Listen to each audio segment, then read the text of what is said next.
Hi Virgo, welcome to Higher Source Tarot for a tarot reading for all Virgo, Sun, Moon, Rising, and Venus.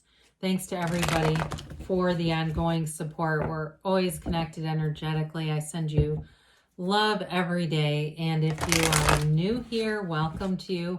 I post new readings every Friday, then again on Monday. So Fridays are always a general reading. Mondays are something different every week. Some, variety. It's the spice of life, right? So if a reading doesn't resonate, come back in a couple of days. And if you like tarot and you like the channel, I'd love to invite you to subscribe to Higher Source Tarot. All right, what advice do you have for Virgo? Sun, Moon, Rising, and Venus. What does Virgo need to know, please? What messages do you have for Virgo, please? So we will begin here with the tarot, and then we'll have the Angel Answers Oracle cards as well. We've got the Hanged Man, the Emperor, the King of Swords, the Queen of Cups, the Ten of Swords, the Ace of Cups, the Knight of Wands, and the Four of Pentacles. Very interesting reading here. So we've got two major arcana and an ace plus a king and a queen. Kings and queens are masters of the suit. So you've got the master of the truth and communication with the mistress or master of love and that really great life. Well, I definitely feel like there's going to be a change of heart here. If you've had a falling out with somebody, there is a new beginning here. And I think it's going to come really, honestly, from speaking from the heart, being honest, talking right from the heart. I see it loud and clear here. So with the Hangman, this is surrender to win. Some of you, it's going to involve some compromise. Now, that doesn't mean we turn into doormats, right? That doesn't, because that'll never work. You know that.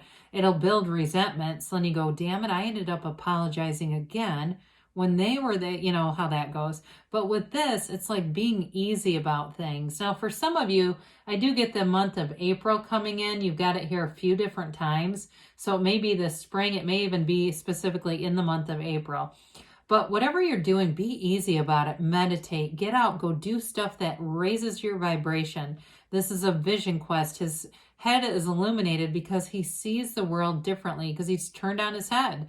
He sees things in a way that can be, everything can move forward. This is a very positive energy, by the way. So it's an awakening in some ways. It's being able to be more in source energy and less in our own humanity here. It's surrender to win. It is, too, an energy of support here, too. So for some of you, I do get the word apprentice. I'm not quite sure if it's with that King of Swords Emperor kind of energy.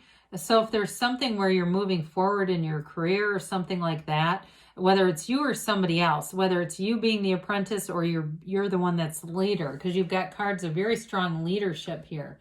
So the Emperor is an energy of rules, following the rules and getting things done. It's a very trustworthy energy, though. So if it's somebody that you're attracting who's in law enforcement, or maybe they've had some hard knocks, and they've had, with that Ten of Swords, they've gotten kicked straight and they're going to follow the rules if they haven't in the past. But this is definitely a card of great integrity. It's a card of leadership and nobility. He's the architect of the universe, so he gets what he wants. He designs what he wants. Now, he can be a bit of an energy where it's my way or the highway, and especially with the King of Swords here, we have to watch out for that as in work situations. So if you are supervising somebody and they're making a lot of mistakes, bring in the Queen of Cups and Ace of Cups compassion, okay? Because they may be worth a second, chance here if they're making mistakes.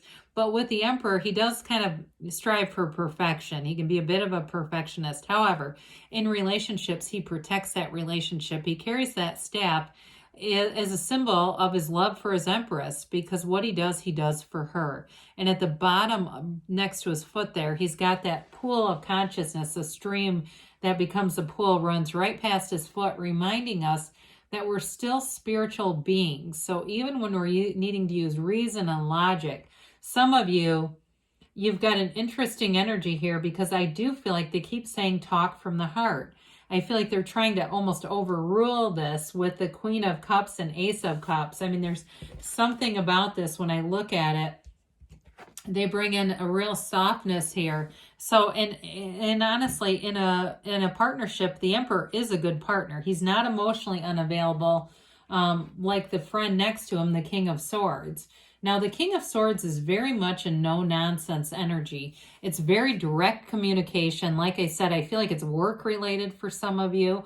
Others of you, though, if it is in a relationship, it may be time to just be bold, be courageous. I mean, who wants to be in a relationship where you can't say how you feel? But it's not a maligning energy. This is the one that doesn't think is the Page of Swords. This one actually uses logic.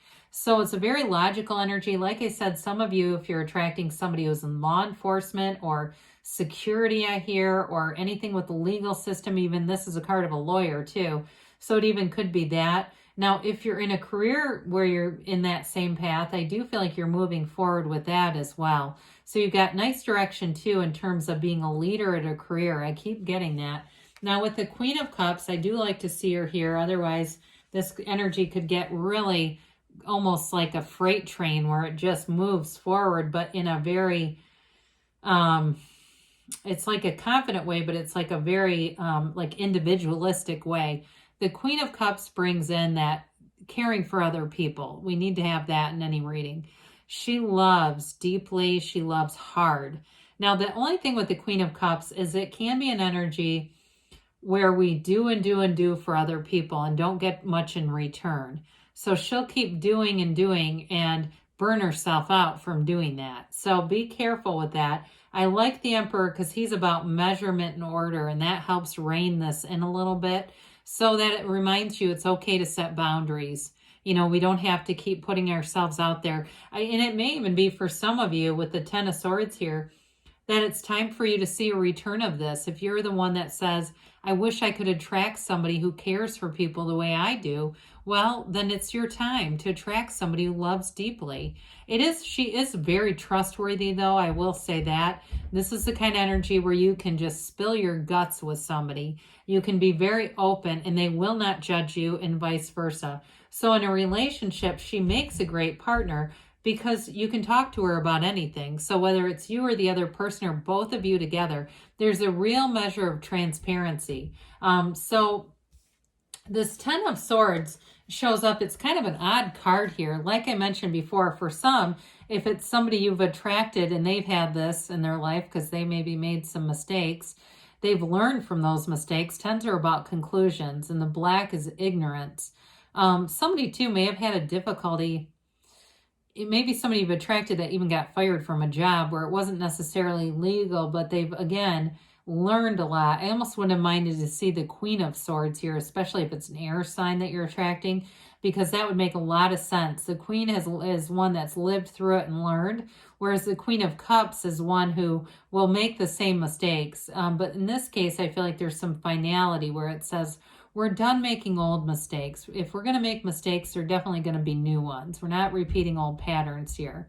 And so it's a bit of a dramatic energy, but with this Ace of Cups, we mentioned earlier, it is a love that never ends. And some of you, the cups are all about that great life. They're living a great life. It's great creativity. It's having ideas that flow easily. For some of you too, if you're a writer, especially with the Hangman and the King of Swords, this would be an area where you would just flourish. Anything of where you're writing a book or you're writing a manuscript or something like that, you'll do well with that if that's for you. Now back to the love interest. It's aces are beginnings. They're initiations. They're direction though. And so with this, it's a love that grows and evolves.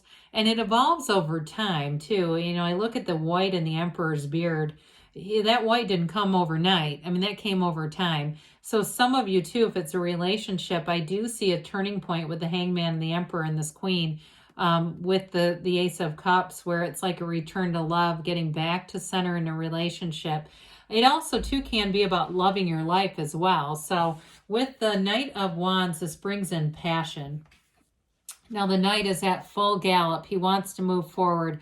It's an energy where you'll go forward and get things done. Knights come in service. They are here for us. They are, you know, cards that want to expand your life. And so with this one in particular, it's trying new things, but also too sticking out until you get it done. I mean, with that Emperor energy here. So anything that you are changing with your work too, I do see this as moving forward, and it may move forward with some momentum. So again, I mentioned before, if you're a supervisor, it's either you or you're either training or being trained. This is the kind of energy where I feel like as soon as that, whatever that training period is, it moves forward like crazy, like it just expands. Wands are great for career. So we want to see this because it's like you, and you know, even the way the horse is upright, it almost shows that elevation. Wands are upwardly mobile in the tarot, so they're always making gains. You have cards of nobility and upwardly mobile energy here. So with the Four of Pentacles, it is a little bit of a closed off energy. And fours are about measurement and order and classification, much like we talked about with the Emperor here. Now, I feel like in this case, though, it's intentional, and I guess in every case it is, but it feels more like being more conservative with money for somebody, even though I see an increase coming in. You may be one where you decide to save that money. You don't run off like a crazy person and just spend it or start spending it lavishly. You're in a place where I feel like there is an increase, but you're going to use it to save up for something bigger or just to increase your like retirement and savings. I mean, it could go into, I hear, Roth IRA for somebody.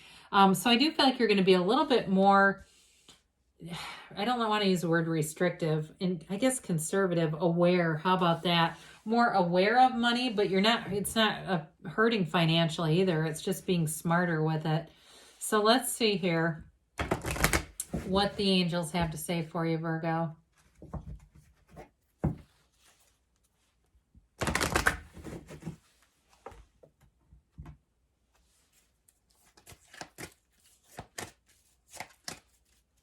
All right. Yes, no, maybe. All right, so you have here helpful people along the way. So we talked about that whole aspect at work where I feel like somebody's got knowledge and information they're departing with another. No need to worry, they say. So things are moving forward. You've got peaceful resolution. So, you know, when we look at the minor arcana, they're basically, they can be encapsulated into one day. So that Ten of Swords can even be a parking ticket. I mean, it can be something that's not a major life-turning, changing event. They say you have perfect timing here, and you've got a yes, okay? So things are definitely moving forward for you. I love you, and I'll be back again soon.